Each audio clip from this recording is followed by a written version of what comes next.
Hindustan level में सबसे ज्यादा कैंसर पेशेंट हमारे किशनगंज जिला सीमांचल में पाया जाता है।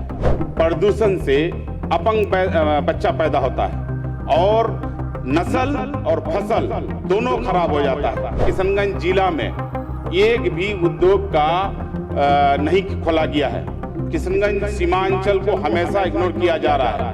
नीट छात्र के साथ जो ये हुआ है, घटना हुआ है, इसको हम छुपा नहीं सकते हैं। पूर्णिया में जो मर्डर हुआ दिन दहाड़े कि आज तक आसामी पकड़ा नहीं गया, आम नहीं होता है, कटहल नहीं होता है और बच्चे जो पैदा होते हैं अपंग पैदा होते हैं।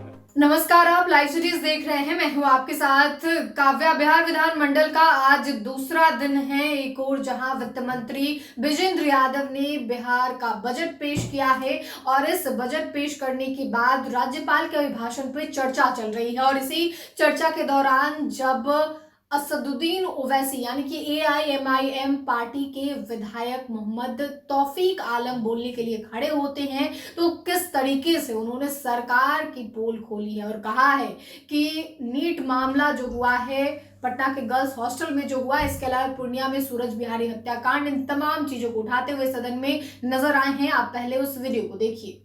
अपने ख्याल का इजहार करने के लिए खड़ा हुआ। माननीय राज्यपाल महोदय का अभिभाषण सरकार का बयान होता है। आज पूरे बिहार में अपराध और भ्रष्टाचार चरम पर है। महोदय, मैं क्योंकि 5 मिनट समय है, सब बात बोलना पड़ेगा। हमारे सीमांचल किशनगंज के बारे में कहीं जिक्र नहीं किया गया, जबकि पूरे हिंदुस्तान लेवल पर अगर देखा जाए स्वास्थ्य इस पर, तो पूरे हिंदुस्तान लेवल में सबसे ज़्यादा कैंसर पेशेंट हमारे किशनगंज जिला सीमांचल में पाया जाता है। एक भी कैंसर हॉस्पिटल वहाँ नहीं है, ना ही कोई कैंसर का वहाँ दवाई का मुहैया किया जाता है। और हमारे किशनगंज में खास करके देखा जाए, बाढ़ क्षेत्र है। 2017 में जब बाढ़ आया था, पूरे किशनगंज जिला बाढ़ से प्रभावित हो गया था। 104 जगह जो रोड का कटिंग हुआ है, आज तक वहाँ धरातल में आज तक कटा हुआ है। और ख़ास करके जो हमारे क्षेत्र में क्या कहते हैं, नदी कटाव है, 7 पंचायत हर साल नदी कटाव से पीड़ित हो जाता है। गांव का गांव काट के ले चले आता है। और जल संसाधन मंत्री भी जी हैं, मैं आग्रह करना चाहूँगा कि हर साल वो जो नदी कटाव में बोरा से बांस से जो बांधा जाता है, ये फौरी तौर पर बनाया जाता है और बरसात में फिर दूसरा बरसात में यानी फिर से बनाया जाता है। तो मैं चाहूँगा कि बोल्डर पिचिंग का निर्माण हो, ताकि हमेशा के लिए जो बाढ़ पीड़ित का मामला समस्या आता है उसमें ना आए।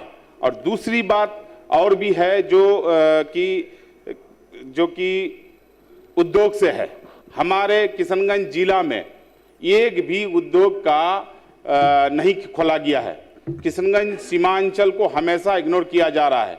राज्यपाल महोदय जी बहुत सारे भाषण किए हैं, बहुत अच्छी बात है, लेकिन कमी जो है हमारे बिहार में उसको हम छुपा नहीं सकते हैं। हमारा जो क्या कहते हैं कि नीट छात्र के साथ जो ये हुआ है, घटना हुआ है, इसको हम छुपा नहीं सकते हैं। पूर्णिया में जो मर्डर हुआ दिन दहाड़े, जो क्या कहते हैं कि आज तक आसामी पकड़ा नहीं गया, इसी तरह से बहुत सारे समस्या हैं। जैसे कि हमारे क्षेत्र में प्रदूषण से अपंग बच्चा पैदा होता है और नस्ल और फसल दोनों खराब हो जाता है। भट्टा कम से कम 500 भट्टा हमारे जिला में है और नियम के तहत नगर में भट्टा नहीं होना चाहिए। हमारा बहादुरगंज क्षेत्र में कम से कम 25 भट्टा है। क्या सरकार इस पर ध्यान देगा?